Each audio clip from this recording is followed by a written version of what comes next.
प्रिय भागवत भगवान की। तो कथा के क्रम में देवश्री नारद जी ने कहा कि गुरुदेव, अगर कोई भक्त भगवान की कथा की रसपान करता है, उनका मोक्ष हो जाता है, उनका कल्याण हो जाता है, तो इसमें आश्चर्य की क्या बात है गुरुदेव। भक्त का तो कल्याण होता ही है, भले जीवन में दुख ही दुख मिले, लेकिन कल्याण उनका होता है। हे गुरुदेव, पापी व्यक्तियों के लिए कोई ऐसी कथाएं हैं कि जिसे सुन करके पापी का उद्धार हो जाए? तो सुखनी महाराज जी, ये सनक सनंदन सनातन सनत कुमार जी महाराज जी कहते हैं कि हे नारद, कि ये मानवा पाप कृतस्तु सर्वदा सदा दुराचार का। एक गांव बसा हुआ है जिस गांव का नाम है उत्तम नगर, और उस उत्तम नगर में चारों वर्णाश्रम के लोग रहते हैं। उनमें एक पंडित जी महाराज जी भी रह रहे हैं। पंडित जी का नाम है आत्मदेव ब्राह्मण, उनकी पत्नी का नाम है धुंधुली। पंडित जी महाराज जी का काम है पूजा पाठ कराना, कथा कीर्तन सत्संग कराना। जीवन में पंडित जी को किसी चीज की कमी नहीं था, भगवान ने उन्हें सब कुछ दे दिया था। अगर कमी था तो उनको एक संतान नहीं था। यह गाय ने भी आज तक कोई बच्चे को जन्म नहीं दिया। पंडित जी प्रतिदिन तुलसी के वृक्ष में जल डालते थे, लेकिन तुलसी हरी नहीं होती, सूखी रहती। तो उनके एक पड़ोसी ने पंडित जी से आकर के कहा कि बाबा, अब तो आपकी निंदा गांव में होने लगी। तो पंडित जी ने कहा कि काहे की निंदा कर रहे हैं? तो बोले यही निंदा कर रहे हैं कि पंडित जी इतना पूजा पाठ करते हैं, सत्संग करते हैं, लेकिन पंडित जी के घर में आज तक कोई संतान नहीं हुआ, कोई बेटा बेटी नहीं हुआ, गाय को खिला दिया। समय के साथ धुंधली की जो सखी थी, उन्होंने एक पुत्र को जन्म दिया, पैसे से खरीद लिया। और जब धुंधली अपने घर में उस पुत्र को लाई, तो अपने पतिदेव से कहने लगी, हे प्राणनाथ, हे पतिदेव, लाला का जन्म हो गया, पुत्र का जन्म हो गया। अब आत्मदेव ब्राह्मण भी बहुत खुश होने लगे, मेरा बेटा, मेरा पुत्र हुआ, मेरा मैं पिता बन गया। बच्चे के जन्मोत्सव पर सारे लोगों को निमंत्रण दिया, सभी लोग उनके यहाँ पहुंचे, गिफ्ट लेकर के था कि मुझे पुत्र हो जाए, बेटा आ जाए मेरे घर में। पंडित जी स्वयं भगवान ने संत का रूप धारण करके पंडित जी के पास आए और पंडित जी से कहा कि हे ब्राह्मण, आप क्यों रो रहे हैं? क्यों बार बार आप भगवान से आप विनती कर रहे हैं? तो संत ने कहा कि देखो बेटा बेटा आप कर रहे हैं, एक जन्म कौन पूछे? आपके ललाट को मैं देख करके, आपकी ललाट को देख करके तो ऐसा लगता है कि 7 जन्म तक तो पिता नहीं बन पाएगा। इतना सुनते ही तो वह ब्राह्मण रोने लगे। जो उन्होंने कहा कि हे गुरुदेव, मैंने शास्त्रों में पढ़ा हो कि परमात्मा की कृपा से संतों की कृपा ऊंची होती है। संत, ब्राह्मण, गुरु, माँ और पिता अगर आशीर्वाद दे दे अपने पुत्र को, शिष्य को, तो भगवान की वाणी झूठ हो सकती है, और लेकिन ये चारों की वाणी कभी झूठ नहीं हो सकती। हे गुरुदेव, आप मुझे आशीर्वाद दें और मुझे विश्वास है कि मैं एक दिन पिता बन जाऊंगा और मेरे घर में कि देखो हे ब्राह्मण, आजकल बेटा बहुत कम जन्म लेता है, जन्म लेता है खोटा खोटा। देखते हैं ना कि जब रसगुल्ले के डब्बे बाप की संपत्ति को ये उड़ाता है, बुड़ाता है, बेचता है, मौत करता है। और अगर पिता एक बात बोल दे तो फिर पता नहीं क्या क्या होने लगता है पिता के साथ। पुत्र ना हो करके अगर खोटा जन्म ले लिया तो ना तो तुझे मरने देगा और ना तो तुझे जीने देगा, तड़पता रहेगा, तू मर भी नहीं पाएगा और न तो जी पाएगा। ब्राह्मण, तुम भगवान को बेटा मान लो। अब जब कहा उस संत ने कि तुम भगवान को बेटा मान लो, क्यों तुम इस संसार के बेटा बेटा कर रहे हो? ब्राह्मण ने हाथ जोड़ करके रोने लगा और कहा कि गुरुदेव, मैं कुछ नहीं सुनना चाहता हूं, मुझे बेटा चाहिए, मैं पिता बनूंगा। कहा अगर तब तुम नहीं मानोगे तो मैं यह तुझे फल देता हूं। वो फल दे दिया और कहा कि जा करके तुम अपनी पत्नी से कहना कि नित्य क्रिया से निवृत्त होकर के भगवान की पूजा करके यह फल खा लेगी। समय के साथ तुम्हारी पत्नी गर्भवती होगी, पुत्र को जन्म देगी, तुम पिता बन जाएगा और तुम्हारे घर में एक लाला आ जाएगा। बड़ा प्रसन्न होकर के वे ब्राह्मण आत्मदेव पहुंचे घर और अपनी पत्नी धुंधली से कहा कि हे देवी, मैं यह प्रसाद लाया हूं, किसी संत ने मुझे दिया है, तुम सुबह नित्य क्रिया से निवृत्त होकर के भगवान की पूजा कर लेना और यह फल तुम खा लेना। अब धुंधली विचार करने लगी कि मेरे पति देव ने ये फल लाया है और फल खाने से मैं मां बनूंगी, मेरे घर में पुत्र जन्म लेगा। नहीं नहीं, बहुत हमने देखा कि जन्म के समय जब मां गर्भधारण कर लेती है तो बच्चे के जन्म के समय में, प्रसव के समय में मां मर भी जाती है। मैं मरना नहीं चाहती हूँ, मुझे नहीं चाहिए कोई बेटा और बेटी।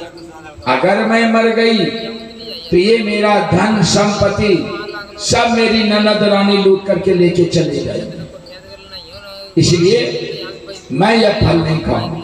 लेकिन मैं पति के सामने अपना मैं विश्वास बना करके भी रहूंगा। धुंधली ने एक सखी से कहा कि हे बहन, तो पुत्र को जन्म देती रहती है। बोले हाँ, इस बार तुम अगर पुत्र को जन्म देगी ना तो उस पुत्र को तुम मुझे दे देना, उनके बदले में मैं तुझे बहुत धन दे दूंगी। उस सखी ने भी मान गई धुंधली की बात और फल की परीक्षा के लिए धुंधली ने वह फल गाय को खिला दिया। समय के साथ धुंधली की जो सखी थी उन्होंने एक पुत्र को जन्म दिया, पैसे से खरीद लिया और जब धुंधली अपने घर में उस पुत्र को लाई, लनमा बाबा सुमीरा करब हो तुमा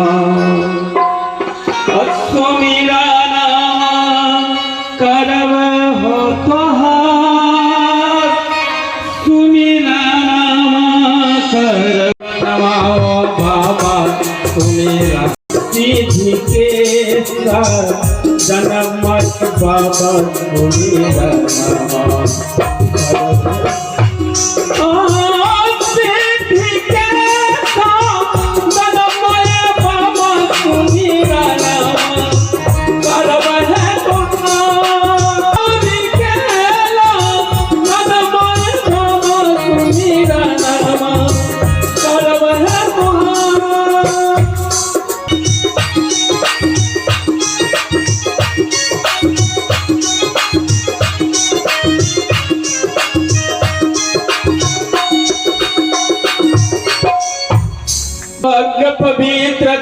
तीरथ गमन,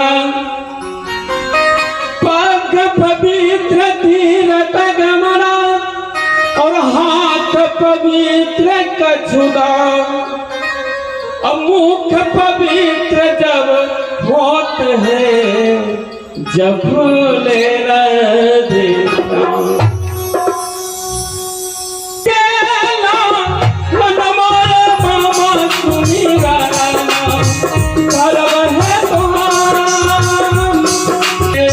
लंबोदर कहलाते हो तुम विद्या के भंडारी, विद्या के हो रमोय बाबा तुम्ही रमा, सर्व है केला रमोय बाबा तुम्ही रमा, सर्व है गौरी केला रमोय बाबा तुम्ही रमा, सर्व है गौरी केला रमोय बाबा तुम्ही रमा,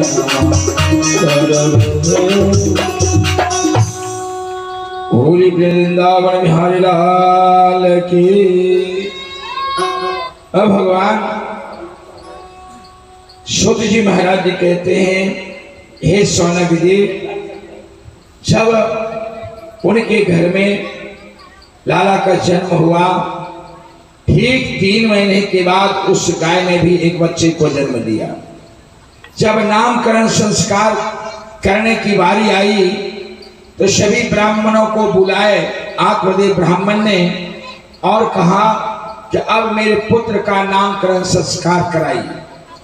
अन्नप्राशन का भी मुहूर्त होता है, अन्नप्राशन का भी मुहूर्त होता है, जात कर्म संस्कार का भी मुहूर्त होता है। 16 संस्कार आते हैं अपने जीवन में और अंत्येष्टि संस्कार, अंतिम संस्कार होता है।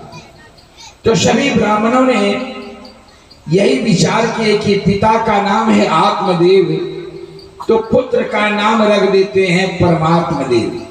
प्रभु प्रेमियों, जीवन में नाम का भी बहुत बड़ा प्रभाव होता है कि अगर बेटा और बेटी का नाम अगर अच्छे रखेंगे तो भगवान बड़ी कृपा करते हैं और आपसे जो जान करके या अनजान में जो भूल हुआ है, पाप कर्म हुआ है, वो अपराध कटते रहता है।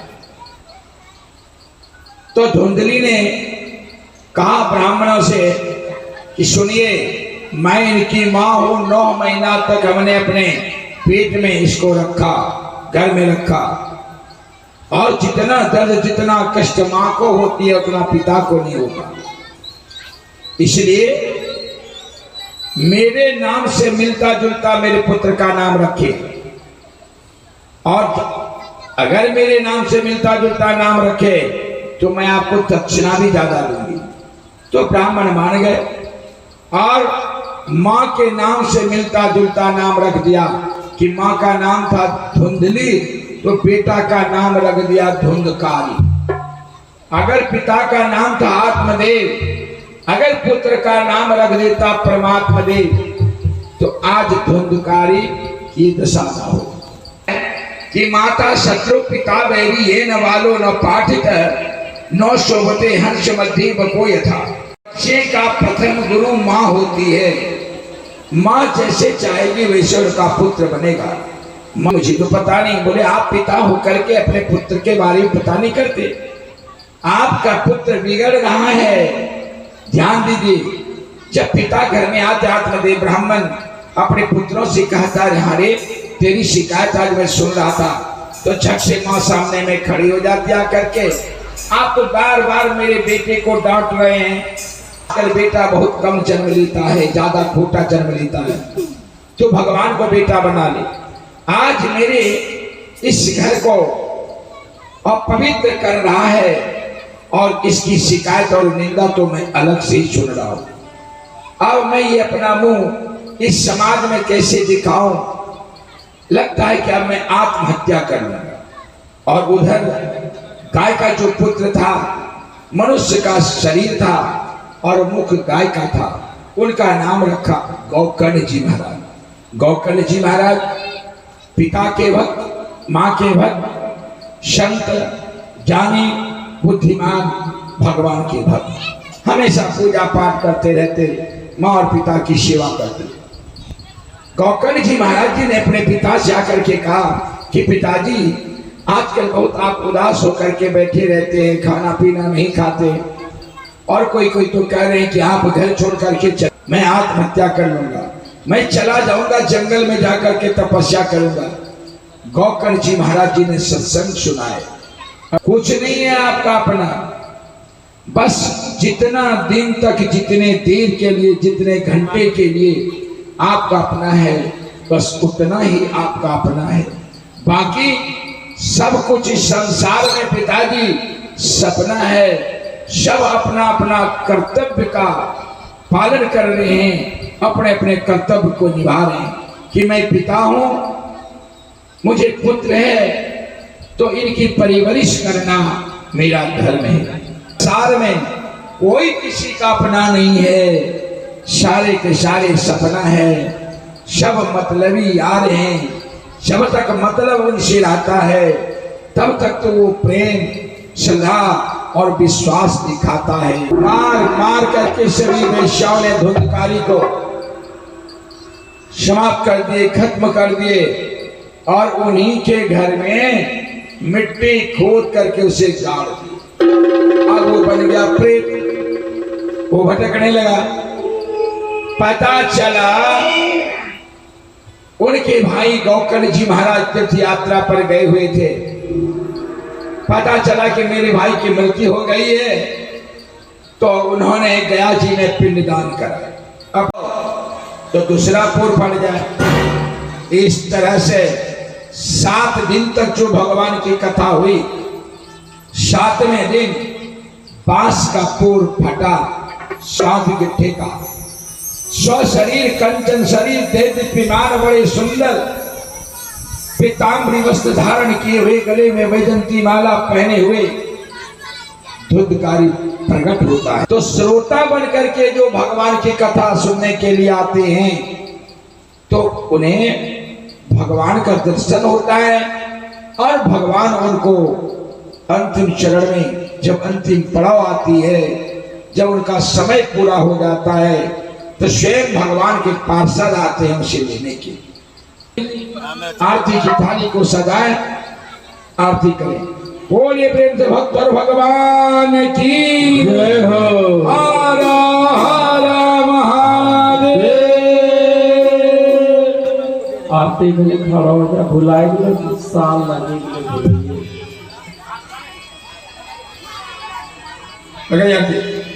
पहले से